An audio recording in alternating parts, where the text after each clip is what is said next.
magacaygu waa Cabdikariin Axmed Maxamed waxaan mid ka mid ah ardayda jaamacadda dalka Soomaaliya wax ka barta gaar ahaan magaalada Muqdisho waxaan ka bartaa fakultiga loo yaqaan Computer Science ama Computer IT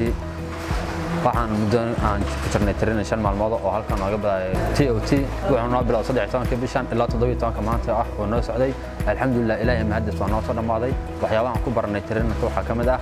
robotyada sida loo sameeyo sida loo programmeeyo sida loo controlo oo xitaa ku jirta controlkana mobilka ka controli karto sidana dunida waxa uu sameeyay waa cilmigan waa wax lagu kala horumariyo adduunkan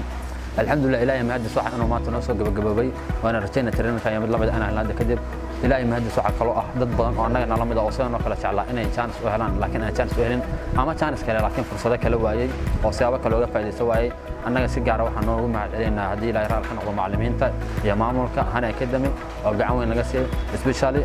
labadii macallin wax naga bareeday meeshaan sidoo kale waxaan si gooni uga mahadcelinaynaa Somali STEM Society iyo UNODO Italian Agents oo ayagana barnaamijkan noo soo qabanqaabiyeen inay sii haayay